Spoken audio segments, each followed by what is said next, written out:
Hello, hi, namaste, assalamu alaikum, sat sri akal, vanakkam, kim cho, sulimelu, namaskaram, adab, and a very warm greeting of the day to you all.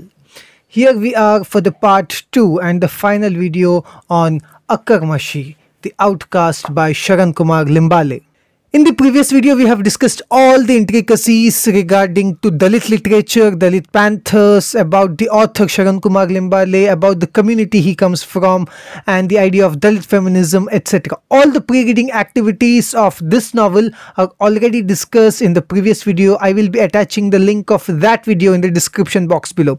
You can check it out before watching this video.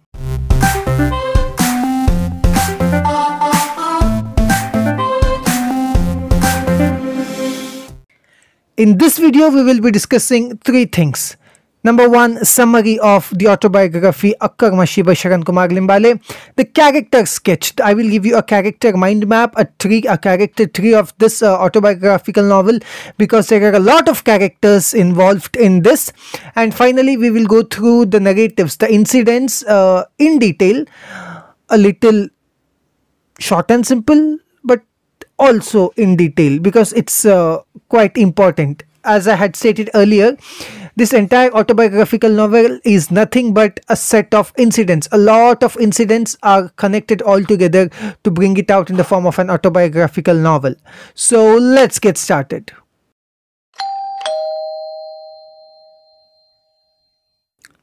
Akarmashi, the Outcast, is a Marathi autobiography written by Sharan Kumar Limbale, originally published in 1973. The book is a powerful portrayal of the life of a Dalit or untouchable person in India as seen through the eyes of the author. Limbale's book is divided into three parts, with each part exploring different aspects of his life. In the first part, Limbale writes about his childhood and the discrimination he faced as an untouchable child in a rural Maharashtrian village. He describes how his mother, a sex worker, was shunned by society and how his father, a Brahmin, was unable to provide him with a stable home. In the second part of the book, Limbale describes his experiences in college and how he began to explore his identity as a Dalit. He becomes involved in the Dalit movement and begins to question the caste system and the way in which it oppresses people like him. The final part of the book details Limbale's struggles as a writer and intellectual in a society that still discriminates against Dalits. He writes about his attempts to find his voice and to speak out against injustice, as well as his efforts to reconcile with his family and his past. Akarmashi, the Outcast, is a powerful and moving autobiography that offers a unique perspective on the experiences of Dalits in India.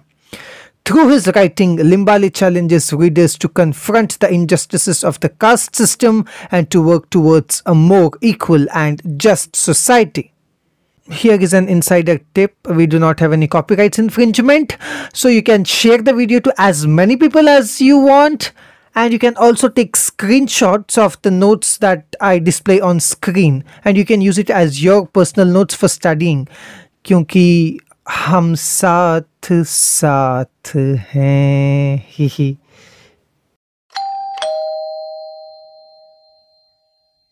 The relationships, the character sketch, the character list of Akarmashi. Now, there are different characters, there are numerous characters in this autobiographical novel who are introduced at different parts of time throughout the novel. Some are introduced at the beginning of the novel and some are introduced at the end of the novel. So let me make it quite easy for you. Here is the character sketch of Akarmashi. And please to remember, since this is an autobiographical novel, all these aren't fictional characters, they are the real life characters who are the relatives of Sharan Kumar Limbale, the author of this book. Satubap and Bagumai, once upon a time ancestors, and it doesn't matter, you do not need to remember these names, but still for your purpose of understanding, they had 7 kids, 6 daughters and 1 son, namely Lakshman, Chandamai, Santamai. Please to remember this name because through her comes the generation that we discuss. Lakshman, Chandamai, Santamai, Dhonda, Ganga, Revbai and Ahilya. Now, Dhonda had two sons, Dattu Mama and Rohidas. Dattu Mama had a son whose name is Arut. Now, all the other characters except Santamai isn't much discussed in the novel. Okay, so let's get in detail with Santamai's life and her generation, her kids and her grandkids. Santamai was initially married and her husband died. Then she stayed in a relationship with Dada. Okay, he was called as Dada throughout the novel by Sharan Kumar Limbale, the author. Now, Dada is a Muslim and Santamai a Dalit. Okay, and they stayed together. They weren't confined by the restrictions of societal norms of marriage. They did not get married, but they stayed together. Okay, Santamai and Dada. But they aren't married and they did not have any kids. Santamai's kids are from her husband. Santamai had a daughter called Masamai. Now, Masamai is the mother of the author. Okay, so Santamai is the grandmother of our author. Santamai had a daughter by the name of Masamai. I do not know if I'm pronouncing these names correctly because these are Maharashtrian names and they may have some Maharashtrian dialect in the way it is being pronounced. But still, the way we understand it, it is as it is. The life of Masamai was quite pathetic, okay, because in the previous video we had discussed the idea of thrice marginalization. A Dalit woman is thrice marginalized from the society. She's marginalized on the basis of class, on the basis of caste and on the basis of gender. And as we had discussed previously, Dalit women were used as concubines. They were used by the higher caste men to satisfy their lust. They were used to fulfill their physical desires. Now that is what happened with Santamai and Masamai. Masamai was initially married to Aithal Kamble, and she had 3 kids from Aithal Kamble, namely Bhanudas, who died at a young age, Suryakant and Dharma. Hanumantrao Patil, a higher class and higher caste person of their village, divorced Aithal Kamble and Masamai because he wanted to be in a relationship with Masamai. So Aithal Kamble and Masamai's marriage broke off. They divorced. They were divorced by the means of villainous tricks of Hanumanta Patil. Now, Hanumanta Patil and Masamai's relationship, their physical union, had a son. Masamai was again pregnant and she had a son. Now, that is the narrator. Okay, Sharan Kumar Limbale. Please to remember the idea of Akkarmashi, the title, which means half caste. Sharan Kumar Limbale's father, Hanumanta Patil, was a person of higher class and caste. Sharan Kumar Limbale's mother, Masamai, was a Dalit woman. She was from a lower caste, and that is where comes the question of identity crisis. Sharan Kumar Limbale does not know whether he belongs to an upper caste or a lower caste family, and that is where the identity crisis, the idea of half caste, comes into picture. Now, Hanumanta Patil, eventually he started to ignore Masamai. That is what happens once you have got something, once you have achieved something, once you have satisfied your desires with someone, you do not feel the same fascination, same attachment towards them. And being a person of higher class, definitely he had many women, right? And Masamai, maybe she was one of them, so he started to ignore her. And there is this painful reality which Sharan Kumar Limbale mentions in the novel, that there is an entire breed that is born from the Patils, and there were many Dalit families who filled their hunger, which means who filled their stomach by satisfying the Patils. To many Dalit families, they were not given any jobs anywhere. They couldn't touch anyone. They could not mingle with anyone. So many Dalit women, many Dalit families had made this an occupation, that whenever they satisfied a person, as in the idea of prostitution, they were paid, right? I do not know how right to say that this is prostitution, but that is how Sharan Kumar Limbale describes it. Okay, Masamai was in a relationship with another Patil, Now Hanmanta Patil is out of the scene. Her husband divorced her. She was in relationship with another Patil by the name of Yashwantrao Sidramappa Patil, and she had a lot of kids. Okay, she was pregnant multiple times, and the names of her kids were Nagubai, Nirmala, Vanmala, Sunanda, Pramila, Srikant, Indira, and Sidram. In total, Masamai had 12 kids. Okay, 12 kids. 3 from her husband, 1 from Hanmantrao Patil, and 9, 8, 1, 2, 3, 4, 5, 6, 7, 8, and 8 from Yashwantrao Sidramappa Patil. Now, why character sketch plays an important role is because somewhere whenever you read the novel, whenever you go through the novel, or whenever we are explaining some stuff, we take names of those characters and you have no idea who it is, where did this character come from, how are they related, why are they discussing about this. Okay, so here is the character sketch. Take a moment, take a screenshot of this. If possible, write it down in your notes or take a printout of it. It will be really helpful to understand this novel better. Akarmashi is nothing but ruptured dots, the different dots of incidents. Sharan Kumar Limbale has described various incidents, various pathetic conditions that Dalits face in Indian context. Okay, how the Dalits are treated in India, what are the difficulties they have to go through, what are the barriers they face, what are the heinous comments they have to listen by the society, etc. Right, so there are a lot of incidents mentioned in the novel. Let us go through a few of them. Number 1 is the trip incident. When Sharan Kumar Limbale was in school, it was for the very first time he discovered himself as a Dalit. Okay, what happened is they had to go on a school trip, and in the school trip the teachers and all the higher caste students, they were sitting under one tree, and these Dalits, these Mahars, were separated from them. And Sharan Kumar Limbale has beautifully described, even symbolically, as in how the tree of higher caste people were. It was a huge vibrant tree, and the tree in which these Mahar Dalit students were sitting was a very dull, dim and thin tree. Okay, that was a symbolical representation. They ate all the food separately, and these Mahars ate all the food separately. They had their own food, they had their own games, and these Mahars had their own food, their own games.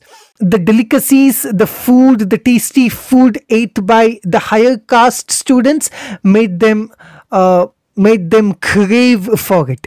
And when all of them, even the teachers, okay, this is what haunts us.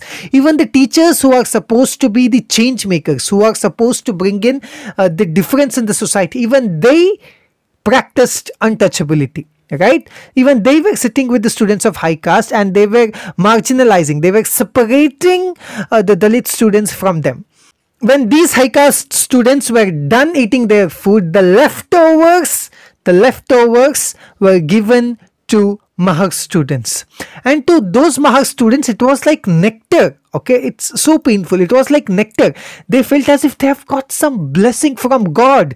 Okay, they have got some blessing, some prasada from God, as in, because the food, throughout their life they lived in hunger. Throughout their life they ate only bhakari. Okay, that's a traditional food of Maharashtra.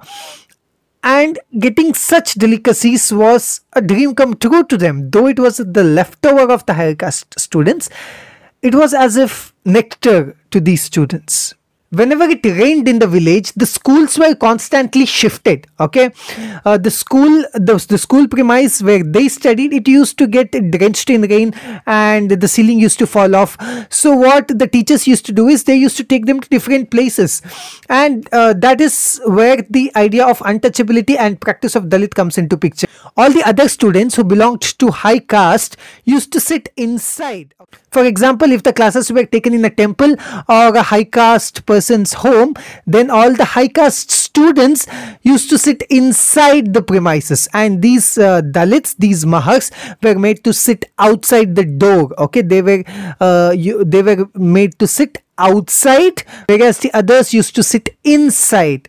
Okay, the idea of untouchability. The next idea that Sharan Kumar Limbale discusses throughout the novel is symbolizing the discrimination on even on the basis of nature. Okay, even the resources of nature were distributed on the basis of caste, and he gives an example of a stream. Okay, and the stream, it used to fall from a higher place, so people of higher caste used to go to the top, and they used to use the water from there for the purpose of clothing, for the purpose of cleaning. And the people belong to a little mediocre caste, they used to use the water stream of the somewhere in the middle. And these Dalits, these Mahars, they had to use the last spot of the water where everything, all the dirt, all the shit used to pass down, and it used to pass by the place where they used to wash their clothes and clean up. Even water was its own enemy here. Different parts of the river were reserved for different castes. Invitation to the wedding or feast. Whenever there was a wedding or feast in the village, the Mahars were invited. It's a part of the tradition. Even the Mahars were invited, and they used this opportunity to fulfill their hunger. Okay, they were so badly hungry that whenever an invitation was given, all the entire Mahar community used to get into that feast, because they were so happy that they will get at least one time meal. They used to eat their full. Okay, and it was like a literal feast to them. And they used to sneak away kheer. They used to take plates. Sharan Kumar Limbale beautifully describes it. He used to hide the plate inside his shirt. He used to go inside and he used to sneak away some kheer so that his Masamai or Santamai could eat it when they were home. Right? So he used to take it back home so that his so that even his family members could eat something good.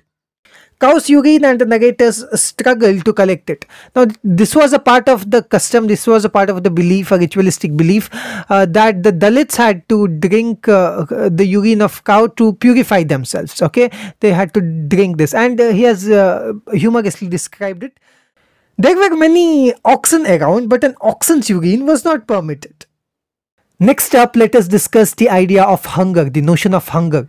And let me take a moment to let you know how blessed we are. We have a shelter to live, and without doing any efforts, at least 3 times food is served to us. 2 times meal is served to us without any difficulties. That too, a delicious meal. Okay, let us be truly grateful for that, because when we read this autobiographical novel, we understand how a person feels when he is hungry. Okay, and there are different incidents mentioned in this autobiographical novel. Those were the days when we starved. Sometimes we got a little to eat, but most of the time almost nothing. I used to be very hungry and constantly cried for bhakari. I couldn't bear my hunger. I needed only half of a bhakari, for which I made such a fuss. At such times, Santamai had to go around the village and beg for bhakari, leaving me restless until she came back. Starvation was written in our lot from the moment of our birth. Most of the time, all my sisters went to sleep without eating anything. Nobody woke them up for dinner because there was nothing to eat. I at least ate something. Mother gulped only water. Dada satisfied his hunger by smoking bidis. At the sight of my sisters who had gone to sleep hungry, I lost my appetite and couldn't sleep. I felt like giving a portion of my food to my sisters. And during Wednesday markets, they used to beg for food throughout the market. If you have ever been to Sante, okay, Sante are the weekly markets that take place in and around. And you may have come across people who ask for little vegetables from different vendors, and they collect it all, they take it home, and that is what they have for the rest of their week, right?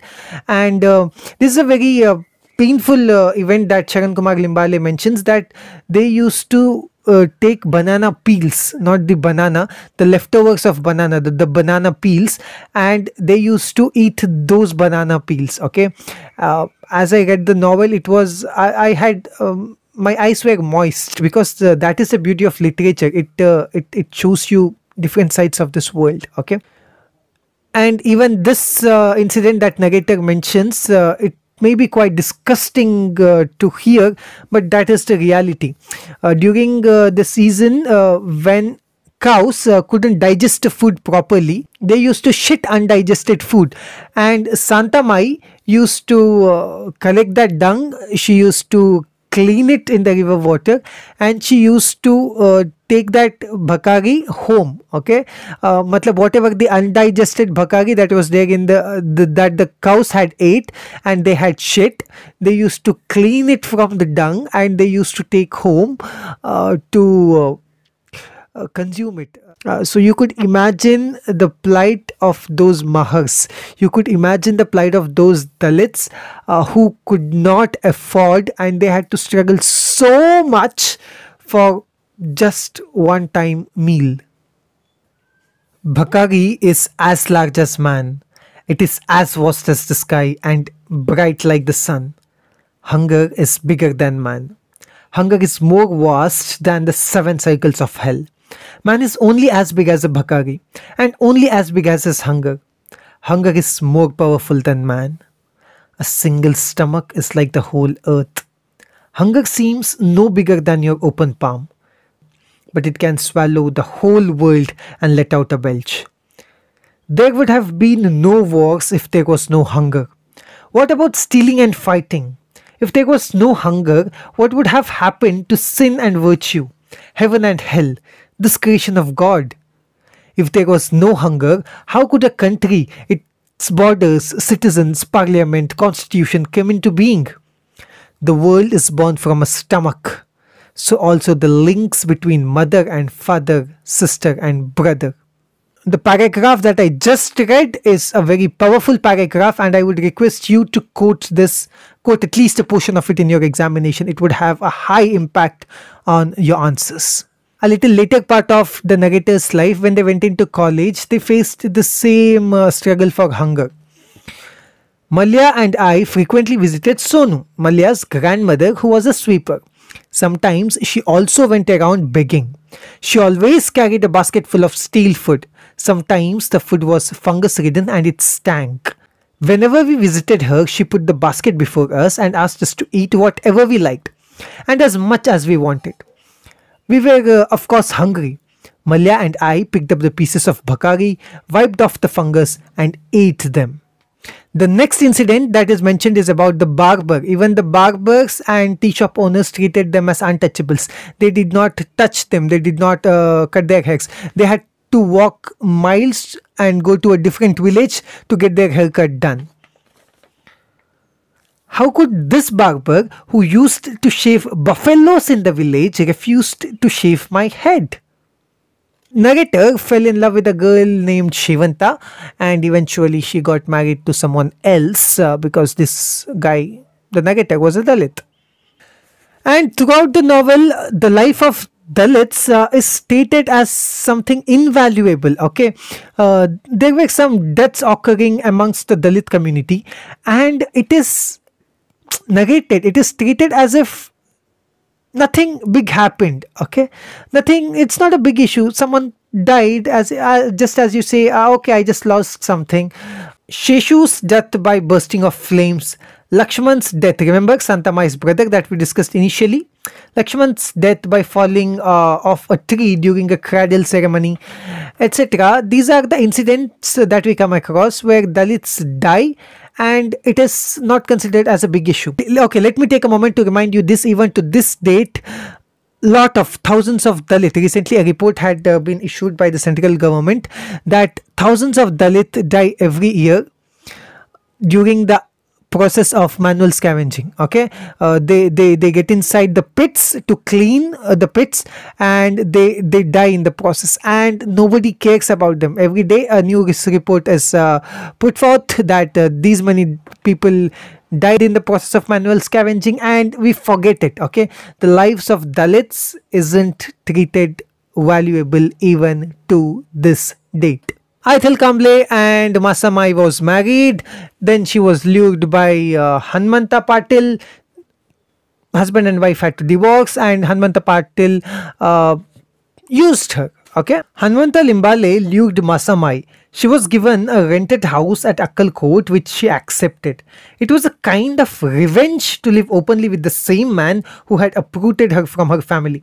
Hanmanta Limbale now possessed her like a pet dove. They lived happily. Masamai became pregnant and gave birth to a son. Who's the father of this boy? Hanmanta didn't want any of this to happen. But who can disown a child? A child is a reality. The relationship between a husband and wife can come to an end, but what about the relationship between the mother and her sons? People who enjoy high caste privileges, authority sanctioned by religion and inherit property have exploited the Dalits of this land. The Patels in every village have made whores of the waves of Dalit farm laborers. A poor Dalit girl on attaining puberty has invariably been a victim of their lust. There is a whole breed born to adulterous Patels. There are Dalit families that survive by pleasing the Patels sexually. The whole village considers such a house as the house of the Patel's whore. Even the children born to her from her husband are considered the children of a Patel. Besides survival on the charity of a Patel, what else can such a household expect? Quest for identity. Okay, please to remember, this quest for identity is one of the biggest themes of this autobiographical novel. Man's quest for identity among fractured and fragmented identities. He not only faced the humiliation of stringent caste system, but also endured the pain of not being accepted into his own community. Mahar community calls him Akkarmashi because his father is a high caste man, and his caste people call him an untouchable because he is a Mahar. His father is from a privileged caste in India and mother is an untouchable. Father lives in a mansion and mother lives in a hut. Now bus, the idea of bus is very important because bus was their source of survival. Now Dada, who lived along with Santamai, he was the sole bread earner of the family, and he used to carry weight. He was a coolie. He used to carry luggage from passengers. Whenever a bus arrived into the village, he used to run, he used to take down the luggage, he used to carry the luggage as a coolie, and he was paid for it. Santamai worked as a midwife too. Now Santamai was called whenever there was labor pain. If a woman was pregnant and if she was about to deliver, Santamai was called. And there was a ritual that she had to break off all her bangles. She had to take a bath before coming inside her home. Why? Because she had been somewhere and she had touched a kid. So she had to break her bangles. This was very ritualistic. Every single time she went into a labor pain situation and she delivered a child, she had to break her bangles. She had to take a bath before she entered her home. And there is one more little incident when Sharan Kumar Limbale had to get a free ship signed when he was about to join the college, and he had to get something signed. His father's name wasn't mentioned. Okay, and there was a quest for identity. He had to mark his caste, as in which category he belonged to. So he did not know which one to mark, and there was exchange of words, and he was again left with the question. And there is a long list of unanswered questions which Sharan Kumar Limbale asks his readers. Why didn't my mother abort me when I was a fetus? Why did she not strangle me as soon as I was born? We may be children born out of caste, but does that mean we must be humiliated? What exactly is our fault? Why should a child suffer for the sin of his parents? So whenever I look at my mother, I grow wild with anger. Why did she commit adultery at all? Why shouldn't I enter my mother's bed? Isn't she an adulteress? But whenever I look at my mother and Santamai, my throat constricts. They hadn't sold their bodies to appease their lust. Do we exist just for the sake of that hunger? Beyond hunger lies a vast life. There is life beyond bread.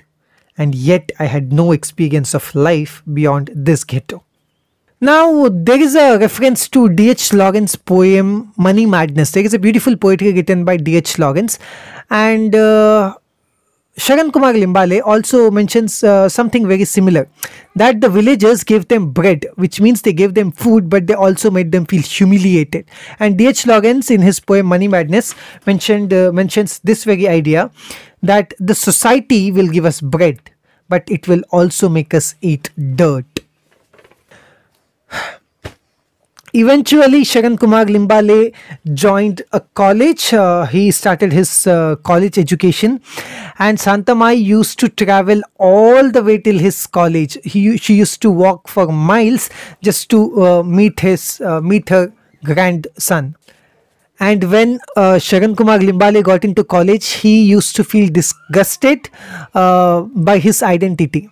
Okay, whenever Santamai came into college, he started to evade her. He started to maintain a distance with her because he felt humiliated being called as a Dalit.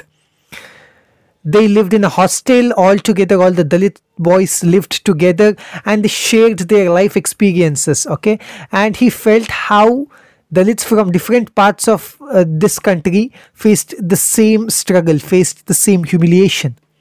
And in his college life, he became a part of the Dalit Panthers, the Dalit Panther movement. He was truly inspired by Baba Sahib Ambedkar, Dr. B.R. Ambedkar, and his ideology of resistance, of revolt. And he became an educated person in general. And when he was in college, he lets us know the importance of reservation system. Okay, this is something that I would like to point out amidst all the other pointers. Whenever I heard that reservation facilities for Dalits were about to be cancelled, it used to scare me. If these facilities are cancelled, give us our Dalistan. We are educated only because these facilities exist. They were like a father to us. If there were no facilities, we would have had no such education. We would have been at home gazing cattle and helping our parents. Those who say that facilities must be cancelled should first face casteism themselves. They must share the life of the untouchables. Let them live outside the village, ostracized like us. They should experience what it means to study while your father is lying drunk beside you. They wouldn't then protest against injustice. Now there is throughout the novel there is also the idea of intercaste marriages, intercaste, inter-religion relationships. Okay, and this was never a boundary them, it wasn't ever a barrier to them. For instance, Dada used to take care of them even when he went to college, even when he started education. Dada told him this: don't you worry about us, keep studying hard, I will never let you fall short of money. Eventually, Sharan Kumar Limbale completed his education and he also got a job, and he got married too at the age of 25. When this novel was written, he was married and he had a child. At the end of the novel, Sharan Kumar Limbale is at a different phase of his life and he describes the pain. Okay, when he shifted to a new village for the sake of his job, he started to hide his identity. He never ever disclosed himself as a Dalit. Okay, he used to represent himself as a person of an higher caste, and he was always scared that what would happen if his real identity came out. Okay, would people treat him unjustly again? Though he was an educated man, he was still a Dalit at last. So he was always scared of the society he lived in. Now, though we discussed so many incidents, it may hardly be 20 to 30% of the different incidents mentioned in the novel. Okay, but this will definitely suffice you for the purpose of your examination. These are little stories, and stories have a long lasting impression, and I am sure that when you read this autobiographical novel of Sharan Kumar Limbale, Akkar Mashi, The Outcast, these stories will definitely bring a change in your heart. Okay, it will sparkle a thought in your mind, because we live in a privileged society. We do not face such insecurities, such humiliations, but those who face it find it very difficult to live. And I repeat this again, that is the beauty of literature. Okay, and Dalit literature is a very powerful genre in the intellectual corridors of Indian English literature, which gives us a different paradigm and which makes us think what are we doing, where are we living, and why are we doing all this. I hope this video has helped you, and I truly hope that you students at least will bring in a change in the society. This change of erasing untouchability, this change of erasing the practice of untouchability from the society has to start from us. I hope at least in the coming days we will live in a society apart from all these evils. Thank you so much for tuning in till the last of this video. I am very happy that you have made it till here, though you have skipped. It's absolutely fine. I've been sitting for a very long period of time, and let me let you know, I'm shooting this very early in the morning. It's somewhere 6:30 a.m. in the morning. Just for the sake of silence, all my family members are sleeping and we have started shooting this video. It took a little effort to make this video, so I kindly request you to like the video. It will mean a lot, and please do share it with your classmates and ask them to watch the video. When you like the video and when you share the video, it will help the matrix, and it will help me. It will help me to stay motivated through this journey. Okay, thank you so much, students. Have a nice day. Keep smiling. Keep learning.